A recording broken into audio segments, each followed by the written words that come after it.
You wanted the best. You've got the best podcast, the hottest podcast in the world. The Chris Voss Show, the preeminent podcast with guests so smart you may experience serious brain bleed. Get ready. Strap yourself in. Keep your hands, arms, and legs inside the vehicle at all times, because you're about to go on a monster education roller coaster with your brain. Now, here's your host, Chris Voss. Hi, folks. Chris Voss here from thechrisvossshow.com, thechrisvossshow.com. Hey, we're coming here with another great podcast. We certainly appreciate you guys tuning in. Oh, my gosh. If you're watching this, you may be seeing the show after the New Year's, but we are on New Year's Eve day. So happy New Year's, depending upon when you see the show. I think some of you are going to see it live right now, and then some of you are going to see it later. But some of you might see it 10 years from now. Somebody posted one of our videos the other day from 2013. It's insane how long our content lasts. But to see all those videos, go to youtube.com/Chris Voss, hit the bell notification button. You want to do that. That should be your New Year's resolution, to make sure that you subscribe to all the Chris Voss Show channels on YouTube, and you can collect them all. It's free for an unlimited time. You can collect them, and you can go to goodreads.com/Chris Voss. See everything we're reading and reviewing over there. You can go to all of our groups, Facebook, LinkedIn, Twitter, Instagram, all those crazy places, even TikTok where the kids are playing. You can see all our broadcasts and different snippets of the show and all that good stuff that we take and do. Today we have an amazing author on the show, and this should be good because everyone's looking for some good inspiration for the New Year's. You want to get that done right, and people are going to be talking about giving a look at their life, upgrading, and going to the gym. I'm not looking forward to all the people in the gym in the next month, but that's another story. But good inspiration today, so there you go. Today we have Dr. J. Calvin Tibbs on the show. He's the author of the new book, Run Laps, Get Strong, Do Discipleship Differently. And you can order up his book wherever fine books are sold, including that Amazon place. That's always a good place to get books, but always get them where the fine books are sold. Never go into those alleyways where they sell books. Those are always bad. Anyway, Dr. Calvin Tibbs joining us today is a pastor of Kingdom Dominion Church in Villa Rica, Georgia, the relationship coach to multiple clients and advises multiple boards. He's an author of 4 books. Mr. Tibbs is working on a 5th work designed to help Christian leaders and believers fulfill Jesus for big commands. Tibbs is a husband of 37 years to college sweetheart Kimberly. He's a father of 3 grown children and grandfather of 2 girls. Tibbs also has earned a doctorate in ministry from South University. Welcome to the show, Dr. Tibbs. How are you? I'm great, Chris. Thank you. I'm glad to be here. Wonderful to have you in a pre-Happy New Year, considering that's in, 12 hours or something. Yeah, it's unbelievable. Yeah. Happy New Year to you too. Out there in the West. There you go. I wish I could claw back. I wish there's a way to claw back the time. I'm like, I'm not done. You think I'd be done with this year, but it's actually being a great end of the year. So welcome to the show. Give us your plugs, your .coms, where people can find out more about you in order. You can go to calvintibbs.com and you'll find a lot of coaching information and things that we do if we can help you as a group or individually. You can also go to LinkedIn. We're there at J. Calvin Tibbs. You can find us there as well as on Facebook. On YouTube, our church location is at KD Church Global. So those are some of the places you can find us. There you go. Give us, you put out this new book and called Run Laps, Get Strong, Do Discipleship Differently. What motivated you on to write this book? Because you've written 4 and you're working on. That reality is just hitting me when you said that. I was at a chiropractor's office and the lady there, who is a tremendous help to get people back up to speed. I was one of them because I had a stroke in 2017 and she just helped nurse me back to shape along with other things. And she said something about this book. And there's a program by Georgetown University where people can literally just bring your story. And whatever your story is, they help you write a book. I went into that program and 12 months later, the book is done. It was 12 months ago that she mentioned this. And so as a result of it, I wasn't sure if I was going to do a book on discipleship or on just what, but it literally came out that way. And I'm very thankful for the process. So who is the book targeted towards? Who are the people you're targeting the book towards that should be? Chris, anybody of faith should read the book, because what we do is help spiritual content come to life. You've interviewed so many different people. I'm sure you've seen statistics on this, that, and the other. And one of those statistics is America is probably the richest content country in the world. Yet we have more prisons per capita than any other nation in the world. That doesn't make sense. If we're getting all this good content, why are so many people in prison? Basic answer, as far as I'm concerned, is people often struggle to bring the content that they read or see or hear. They struggle to bring it to life. And so LAP is that book to help people, especially if you're a person of faith or not. Everybody's really people of faith, because we believe that the guy on the other side of that car, on the other side of that yellow line, is going to stay there. So we're in faith all the time, that we literally can bring it to life. And so that's what the book helps people do. That's awesome. That's awesome. Now you talk about discipleship. Tell us what that is and how that works. Or discipleship. I'm sorry. Discipleship. Well, you're right. You're right. Discipleship. Essentially, when Jesus left, he said, there are 4 things I want you to do. He says, go, teach, make, and baptize. That's what we're supposed to be doing. And that's supposed to be done, I think, differently today than in previous years. And so when he said to do that, a disciplined person or a disciple is one who pays attention. And I think our attention spans are so low these days that we can hear a sermon or hear some good insight, and we bowl it over, throw it over our socks like a pair of Christmas socks that we don't want, and we do nothing with it. And so we keep getting content and we keep moving it nowhere, but that was good. What we've got to do is bring it to life. And so that's what being a disciplined believer or follower is really all about. So are people just looking for distractions when you say they're constantly taking in that content? That's a great question. I honestly do. I think distract is an addiction. In fact, there's a book that I'm reading was reading called, there's a statement in there that says, distraction is an action that moves us away from our goals. So distraction is a real thing. And I think we are trained to be distracted because the images that we get in today's multimedia-rich environment is designed to stimulate. We stroll, we keep looking. And the process of getting used to that causes us to be dull to our purpose. And that's the problem. Yeah, a lot of people get off their purpose because I think social media started out as this really great sort of like new worlds, overthrow governments that are bad. And it's a new, empowering and kind of democratizing humanity. And now it's turned into an ugly thing where you have people they're addicted to, I forget what the name of it is, but it's a high that people get when they get notification, when they get attention, when they get likes on social media, validation.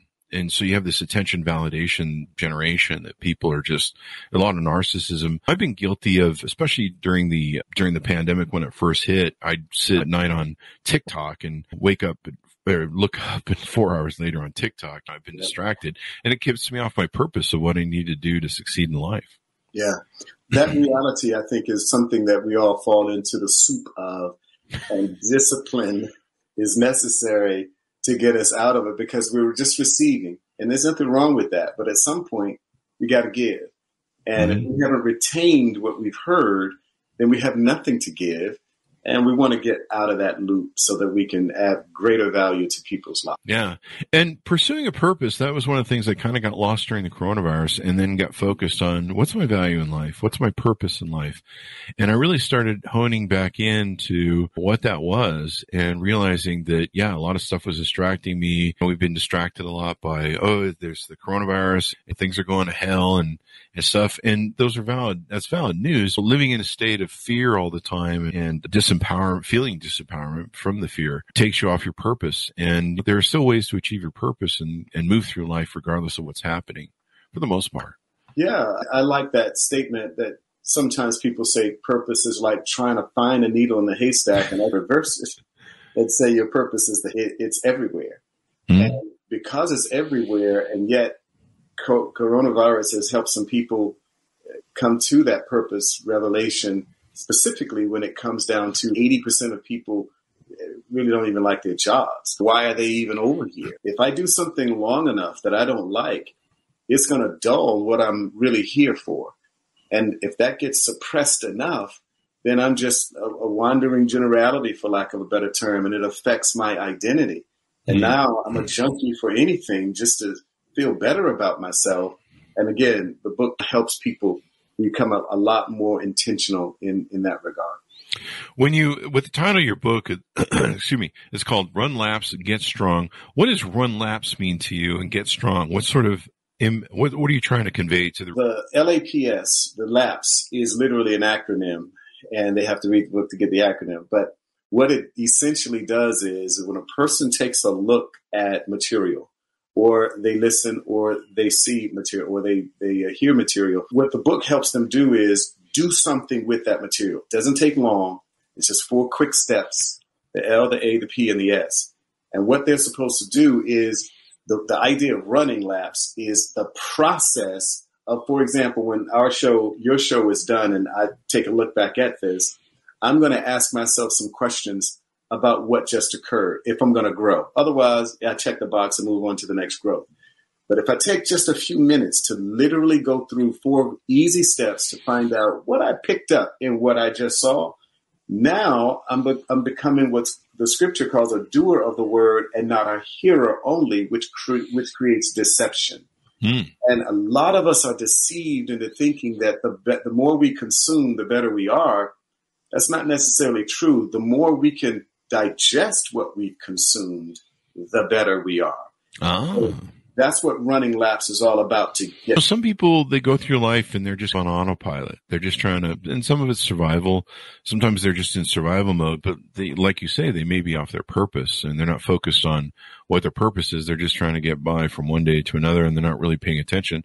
I've met people, one of the things I always had in my life is an operational awareness where I look at stuff. I've been a story collector and I learn from stories. And I really didn't know what I was doing until recently. And I'm like, oh, that makes sense what I was up to. But a lot of people don't learn from stuff. Like I used to have girlfriends that I'd be like, what happened to you today? What did you do? And they'd be like, I don't know. I don't know. And I come home with 5 stories of crazy employee stories or there's something went on in the office. And there's some people, they just sleepwalk through life. And like you say, I think the reflecting on what you've done, what you've learned, I think that's why people who do journals are much more successful that do journaling. You notice a lot of successful people do journaling. And part of that is what you were talking about with the reflection of going, what did I learn today? What did I see today? And am I on track for my purpose or not? You hit it. You hit the nail on the head. Some years ago, there was a Princeton study where after 20 years, or again, this is decades ago, but after 20 years, Princeton decided to go back in the 70s and find out where people were. And they went through and they checked everybody from this major to that major. And then they took a graph of what they were making. 20% of the people were $600,000 plus in terms of their finances than 80% of the rest of the Princeton graduates. They went to verify. Maybe they majored in medicine or biology. The common factor is what you said. They had written down goals. And those goals then became what they read. And what they read, rehearsed, again, a part of the LAPS process, is what then moved them literally 20, 30 times economically than their peers. So if we do, as you say, sleepwalk through life, which it's a sedative to what we don't like. People don't like what they see. It's easy to stay asleep. But what we try to encourage folks to realize is you are probably a solution to someone that you are not yet being. And so that creates a boredom, and it also creates a frustration, and it also creates a wandering. And so now if I'm a wandering generality, I'll pick up your goal and her goal and his goal and their goal, and everybody else's vision becomes mine. Frustration, wash, rinse. You talk about how the insight from it where people just reflect on stuff and that's where you really learn is when you sit down, like you said, you sit down and go, what did I learn from this? Is this taking me on my goal set? When people think of goals or where you're going, it's like a ship. It moves it back and forth. It doesn't go in a straight line to its port. It zigs and zags a little bit and you're constantly having to do course correction and trying to find the thing.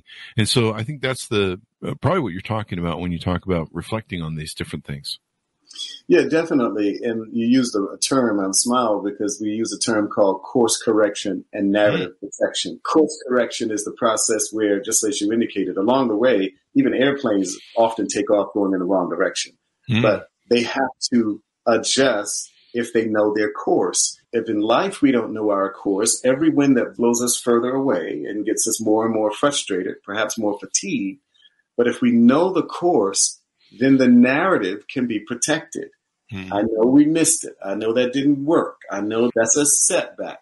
But the course can be corrected in order to protect the narrative. And so when we run laps in our process, we help people to really get laser focused, not on everything, just on this thing. And if you look at this thing and look at it long enough and start walking in that, before you know it, you're winning with minimal effort. And it's a phenomenon. I went through this in coronavirus where it really reset my thinking in life. I'm 53. I turned 54 next month. And I realized that with coronavirus, number one, life is much more fragile than I thought it was.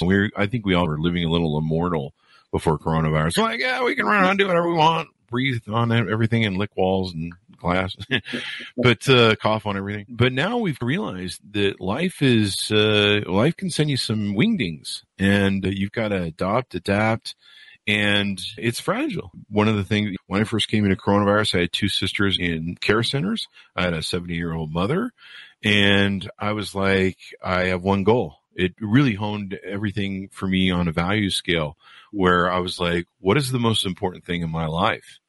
And I'd been chasing around the world, making money and collecting things and stuff and keeping them on the back burner. But I realized when coronavirus hit, I'm like, okay, what's the most valuable thing I have in the world? And that's the family that I have left. And okay, how do we try and make sure everybody gets through the coronavirus and we survive this thing? And that's when I realized that all the stupid stuff I've been doing, everything, a lot of it didn't matter. And then I also sat down and realized I'm in a big football game. And I'm 53, so I'm either in probably the final third of the game, final quarter of the game. My dad lived to 76, but he had a lot of health problems. I didn't have any of the health problems he does at my age right now.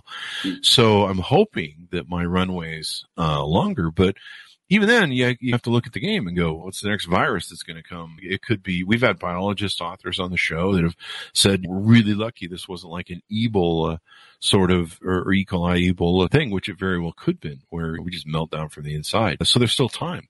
And so I sat down, I started going to the gym every day. I've been doing that now. It'll be 5 months, I think, on the 2nd. I've been working out every day for the first time in my life. I've never gone to the gym, I don't think, for a month straight.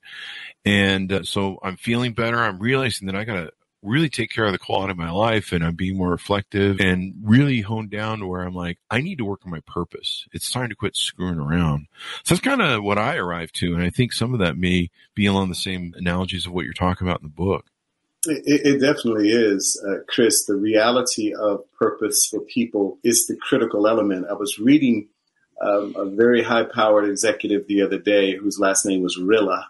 I forgot the first name, but she basically said that authors, or better yet, CEOs and presidents, all they want to talk about is purpose, because purpose is the engine that runs their companies. Now, in the past, there was this idea of shareholder value based upon whatever these tangible or intangible things were. Now companies are realizing that the purpose value in that company is the soul of the people who work there.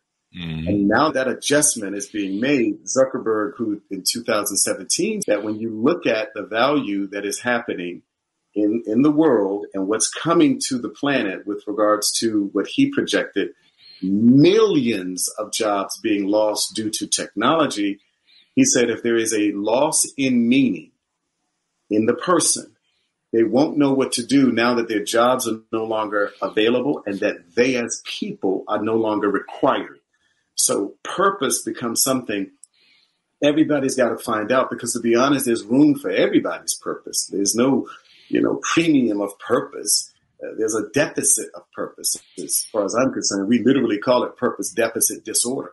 But when it comes down to a limited amount of purpose, that's only in the mind, because every person's value is flat out needed. I tell people, you owe me what's inside of you.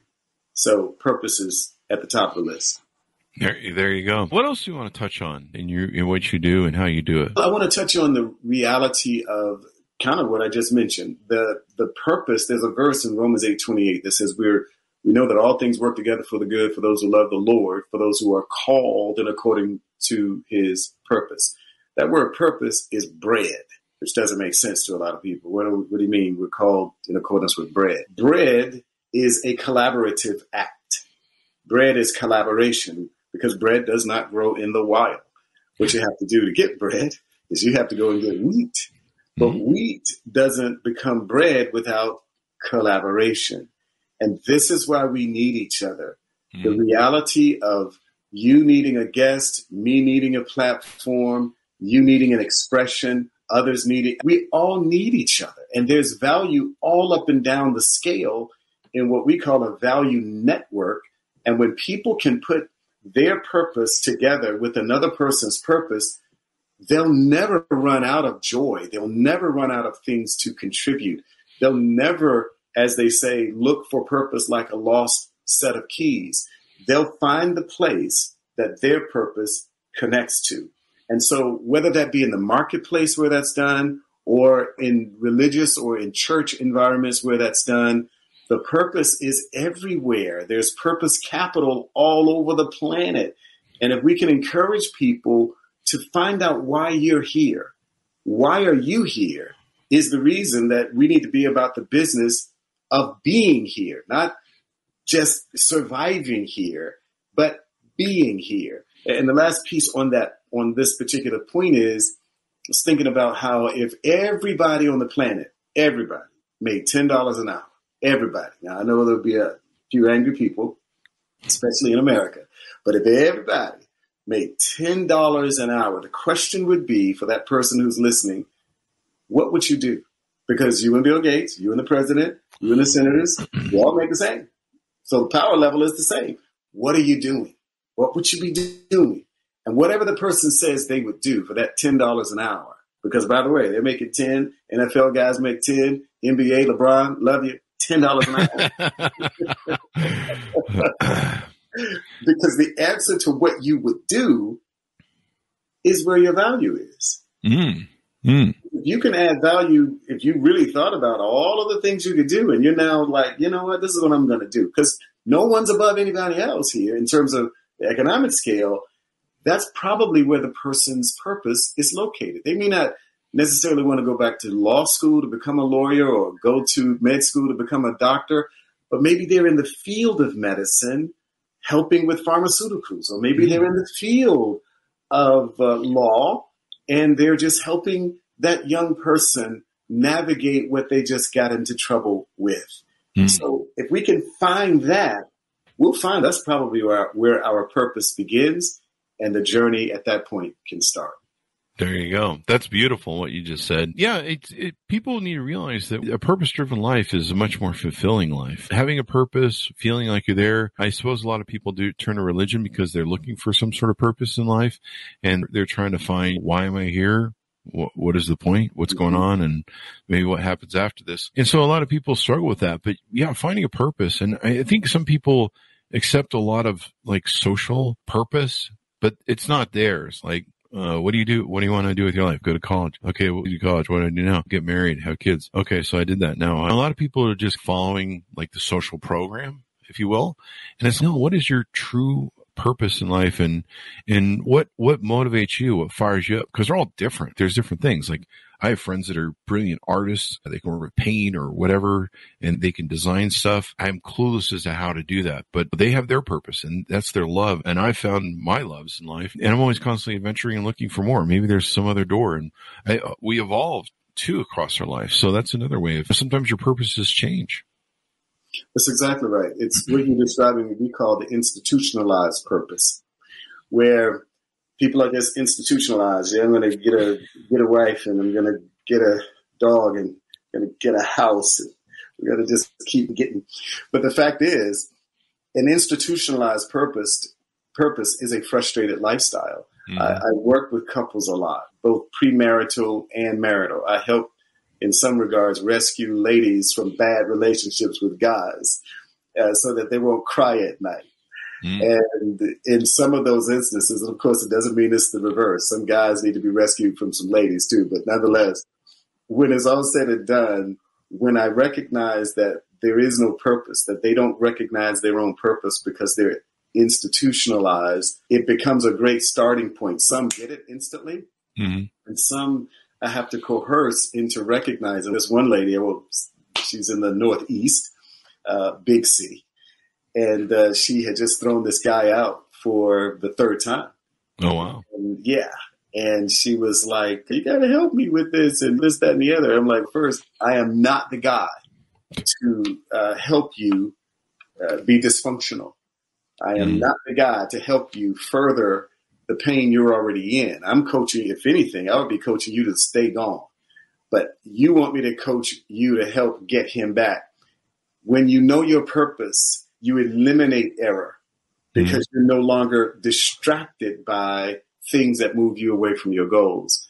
And so I think that there are people who are afraid of the bigness in them. I think there are people who are afraid to acknowledge that their bigness might move them beyond their current levels.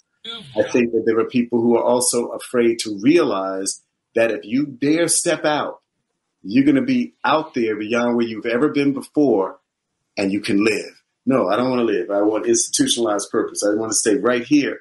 And so some of this is to convince people that they can be more because they are more. And is that fear what holds a lot of people back? I absolutely think it's fear. Zig Ziglar had an acronym, false evidence appearing real. I think that's exactly what it is, that people are afraid that what it looks like. And I'll add this little piece to it as well. Sometimes when people are not aware, there's a thought out there called metacognition. Metacognition is the process of thinking about thinking. And thoughts are things. So thoughts are spiritual. How do you know they're spiritual? They cannot be measured in a lab. So thoughts are always in a realm, opportunity and possibility. When they become words, then they can become material. But in the meantime, the process of false evidence appearing real, if I keep enough conversation in my head that speaks to my fear, then I will set the parameters to give me exactly what I've been talking about. But I believe that the reason why people are in that state is because sometimes we judge the people who are in the positions that we either want or that we could aspire to. And if we put a judgment against them, by default, we're telling ourselves that won't be you. You're not going to be that person. So when some people call wealthy people filthy rich, the average person is not trying to be filthy. But since they put their head around that thought process, the spiritual reality of what's being spoken is grading against actions that produce wealth. So now the oxymoron is what I say I want, I'm talking against, which means I'll never become that. Yeah, fear holds people back, and so it's good that they can read your book. They can learn stuff about why this is important.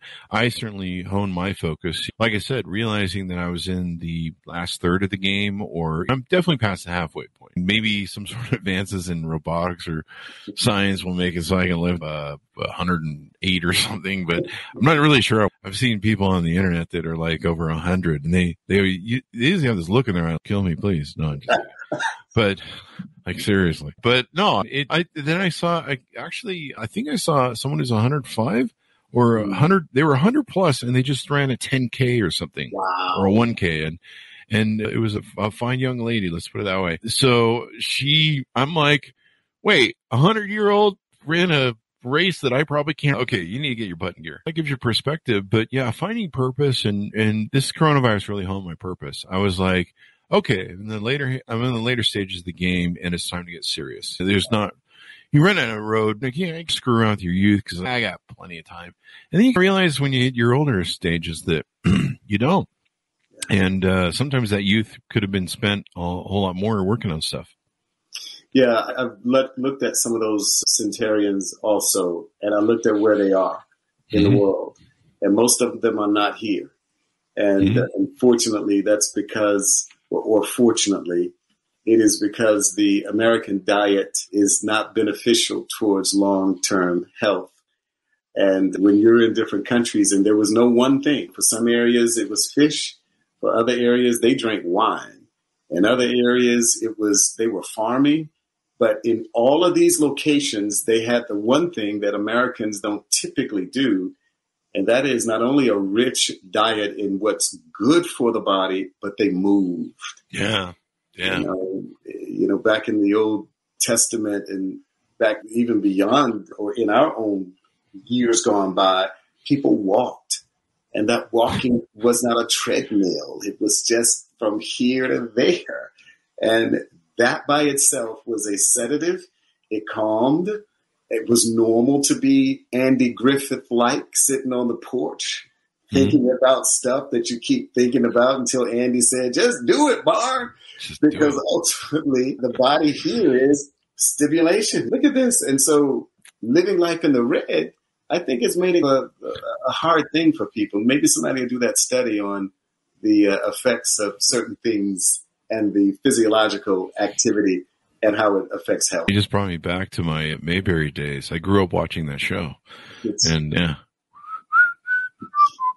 I can't even do it right. Yeah, I just pulled this up. 105-year-old Louisiana woman sets world record in 100 meters. So suck it, everybody else who needs to get to the gym tomorrow.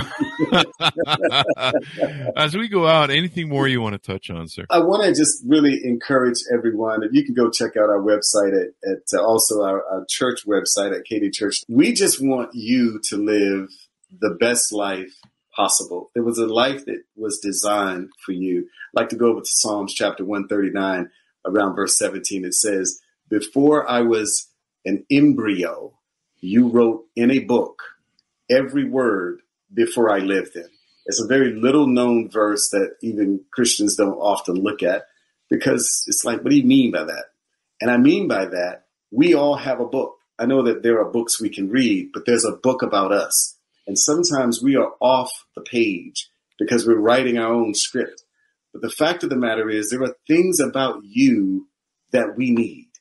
And it may not hit the headlines. It may not be super exorbitant, but without you living the pages of your own life, then we're missing the part that you play. And so whether it's money that's holding you back, or fear that's holding you back, or words, which are typical, and just encourage you to release yourself from any hindrance that would stop you from being who you are at the moment that you're here. There is no coincidence that you are still alive, and that the plans that are available for you still require a yes. If you walk that out, you'll benefit mankind. There you go. There you go. Give us your plugs one more time where people can find you on the interwebs, please. You can check us out at calvintibbs.com. That's where a lot of our coaching material is. You can also go to LinkedIn. That's where our marketplace ministry or marketplace presence is located, and that's going to be at J. Calvin Tibbs. You can also go to Facebook, and for the church components on Facebook, it is kingdom.dominion.church, and over on YouTube, it's KD Church Global, or at KD Church Global. I think we're on Twitter as well under a different book that we wrote called Jesus Said, and I think that should about do it. You can email us if you desire to do it. And that email address is calvin@purposedevelopmentcoach.com. And in between all those spots right there, you should easily be able to reach us, and we can reach back out to you. Dr. Tibbs, thank you very much for being on the show. We certainly appreciate you. And, of course, a great inspiring message for the new year. Thank you, Chris. Great show. Thank you so much for the work that you do. And Happy New Year to you. You too. Happy New Year to my audience as well. Be sure to order the book up, guys. Go to wherever fine books are sold. Run laps, get strong, do discipleship. I'm sorry. I've got a camera right over the word there. Do discipleship differently. Order up the book. Check it out and all that good stuff. Also go to goodreads.com/Chris Voss. Hit that bell notification button. Go to all of our groups on Facebook, LinkedIn, Twitter, Instagram. Follow them today so that you ring in the new year with all sorts of inspiration. You can also find that on youtube.com/Chris Voss. Be good to each other. Stay safe, and we'll see you guys next year. Take care.